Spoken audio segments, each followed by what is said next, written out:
Hey guys, I break down the most jaw-dropping finds from Antiques Roadshow. Only the best, no filler. Plus, I give my take on their current value. What do you think they're worth? Drop your guess in the comments.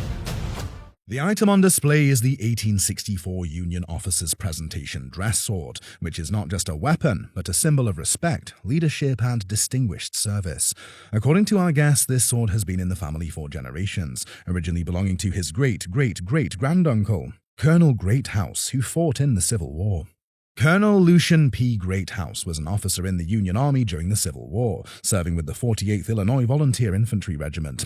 Born in 1842, Greathouse enlisted young, quickly rising through the ranks due to his leadership and bravery, and he fought in key battles like the capture of Fort Henry, the Battle of Shiloh, and the Siege of Vicksburg. Are you familiar with his quote? To paraphrase, he was told by the rebels that, look, you're outnumbered, you're beaten, and he basically said, beat hell, the fight has just begun. This Union presentation sword was gifted to him by the men and officers under his command, reflecting the deep respect they had for him. By the men and the officers of his command. That indicates that he was well thought of, and the fact that they spent a great deal of money at the time for this sword speaks very well of him. Crafted by Klauberg, a German manufacturer known for exporting blades to the US, the sword features decorative, high-quality blades often adorned with elaborate engravings and markings. Klauberg supplied swords to both Union and Confederate forces, with many featuring high-quality blades and hilt designs pioneered by Schuyler, Hartley & Graham. Schuyler, Hartley & Graham was a leading arms dealer in the mid-19th century, known for supplying weapons and military goods during the Civil War. Another notable feature of this sword is the guard. It is crafted with silver-plated brass and features intricate detailing, including garnet stones, with one set in the dragon's eye motif. Unfortunately, the sword's blade has suffered significant damage over the years, with rust and pitting from moisture causing much of the original gold plating to wear off. Despite this, its historical and collectible significance remains high, and with proper restoration, it could fetch around. I would estimate a retail value in the neighborhood of $12,000. Oh, wow. Fantastic. What we have on display is the 1864 Civil War statue hilt presentation sword. It wasn't just a weapon, but a symbol of honor and esteem. According to our guest, it was passed down through her father's family, who were of German descent and settled in Missouri. In 1862, he joined the Union Army, 30th Missouri Infantry. And they were sent to Louisiana and Mississippi. And so this was presented to him by his Louisiana friends as a token of their esteem in 1864. The guest's father, Lieutenant Louis Beerwith, came to America and enlisted in the Union Army, joining the Shamrock Regiment.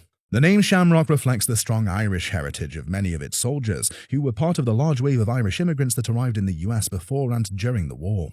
The inscription on this sword makes us wonder what Beerwith must have done to stand out among his comrades, especially in a regiment largely composed of Irish soldiers, to earn such an honor.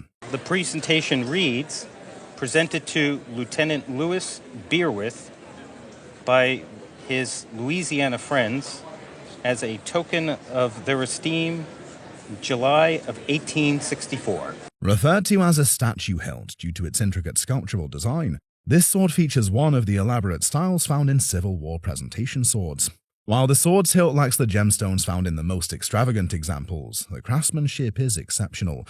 However, time has taken its toll, the blade's etching has faded, and some elements are missing, including part of the extended guard. The sword was retailed by Schuyler, Hartley & Graham, one of the foremost military outfitters of the era, though the blade itself was likely crafted in Germany. Despite its condition issues, this piece remains a significant and valuable artifact, and at auction, it is estimated to be worth between. At auction, I would estimate that this sword would be worth $10,000 to $15,000. Wow. Great. And considerably more if it was in slightly better condition. Swords are stunning works of art, featuring intricate designs, patterns, and craftsmanship that inspire awe and admiration. This sword on display has been passed down through different generations in the family of this guest. The sword is believed to be a Confederate sword based on its construction. Confederate swords were often seen as symbols of pride and loyalty among Confederate soldiers. Swords like this were made by various manufacturers, resulting in a range of designs, including cavalry sabers, artillery swords, and officers' swords. Interestingly, the manufacturer of this particular sword is William J. McElroy. William J. McElroy made swords for the Confederacy, and if you had enough money, you could actually go in and he would make you a specific sword. Oh. William J. McElroy was a sword maker and cutler, known for producing high-quality swords during the mid-19th century. McElroy's swords are renowned for their exceptional quality, balance, and craftsmanship. It's artistic, Right. all the way down. It's beautifully done. He was one of the best in the business. On the reverse side of this sword, there is an inscription that reads J. Knight Jr., an initial of the original owner. He was with the 7th Mississippi Infantry Battalion. Each company had their own little nickname, and they were the Beauregard Defenders. It was not uncommon for swords from the 19th century to have the owner's name or initials engraved on the blade or hilt. Furthermore, the sword features its original grip and wire, while the scabbard is made of leather and brass, all of which contribute to its historical significance and appeal. In today's retail market, the value of this William J. McElroy sword is estimated at Today would retail for about $10,000. Really? Wow. I'm glad I didn't try to recycle it or something. This sword carries a powerful legacy. It belonged to our guest's great-great-great-grandfather, who served in the Mississippi Cavalry during the Civil War. The sword's design suggests it was issued to an officer, following the staff and field officer's model. Also, the letters on the brass guard were applied after casting, giving it the distinct floating CS look that collectors recognize instantly. What makes this piece even more fascinating is the fact that it was manufactured in Memphis by Thomas Leach & Company, also known as Memphis Novelty Works.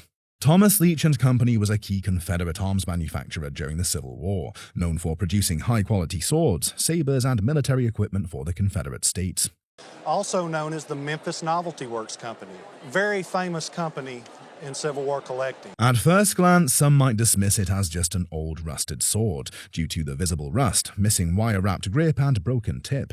But with historical artifacts like this, condition isn't everything. Provenance and its rich history add immense value, far beyond its surface wear. The presence of the CS engraving on the guard, signifying its connection to the Confederate states, makes this sword a rare and highly coveted find among Civil War collectors and historians. Given the abundance of reproductions and excessive polishing or restoration in the market, keeping it in its original untouched state preserves its authenticity, which collectors truly appreciate. But when you get into the cleaning aspect of it and the polishing, it all sends up a red flag that maybe they're covering up something. According to the appraiser, if this sword were to be insured, it would be valued at I'd want to put $7,000 on it. Wow. Okay. This remarkable sword, believed to be a Texas artillery sword, has quite an interesting story behind it. It was gifted to our guest's father-in-law more than half a century ago. It was given to my husband's father back in the mid-50s by a man who said that he found it when he was working on the construction of the San Jacinto Monument back in the mid-30s. This sword features the Lone Star of Texas, symbolizing its heritage, but was made in Cabotsville, Massachusetts by Ames Manufacturing Company. The Ames Manufacturing Company, a leading 19th century U.S. arms maker, gained fame for producing high-quality swords, sabers, and edged weapons for the military and state militias. As the top sword maker of that era, Ames produced these for the state of Texas, basing the design on the Roman-inspired Model 1832 short artillery sword. It was made by the Ames Manufacturing Company, the most famous sword maker of the day. They made them under contract for the state of Texas. However, what sets this sword apart is its rarity. Unlike the thousands of federally commissioned swords, only 40 Texas contract versions were made, making it a true collector's gem. Crafted with a sturdy cast brass handle and an iron blade, the sword was built for durability, with the blade running through the handle and flaring at the end to keep it secure. That said, a few condition issues affect its value. The original leather and brass scabbard is missing, and the blade has been resharpened multiple times, slightly altering its original width. Additionally, it once had the date of manufacture and the Ames maker's mark near its base, both of which have been worn away over time. Despite these factors, expert opinions on its value vary. Some estimate it could sell for around. They thought that the sword would bring about $2,000. The appraiser believes that its rarity and historical significance could bring its value closer to Closer to $3,000. It's all in the eye of the beholder. Terrific. Thank you.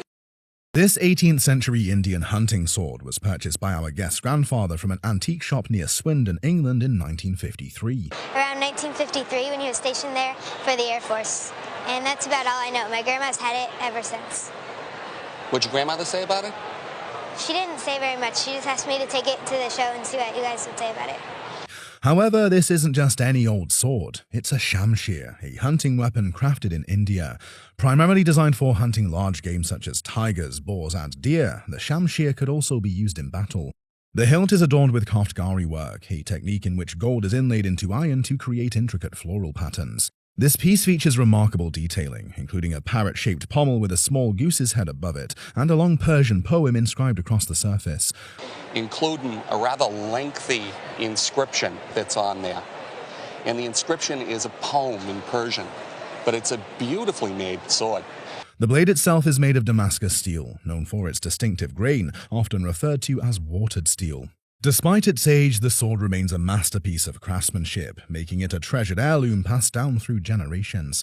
A piece like this is highly sought after today, as more people begin to appreciate the incredible skill behind these blades. Very popular now because they're beginning to understand the complexity of the way these blades were made and the workmanship, involved in them. And they're just very, very fine quality pieces of work. That being said, in an auction, this piece, even in this condition, would be worth. Really? It's worth about $3,000. Okay. These kind of swords are very, very popular now.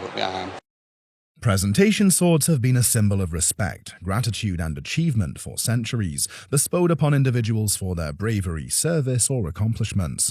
This ceremonial sword exhibited on the show was purchased by the guest's brother-in-law in 1962. He bought it because our last name is engraved on the blade, Tennant. What's the first name on it? Elmer.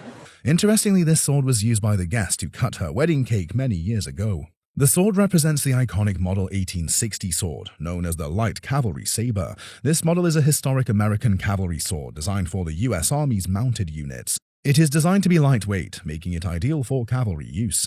Notably, this sword bears an inscription that reads, "Presented by Company L, 2nd Infantry WNG 1896, referring to the Wisconsin National Guard, WNG.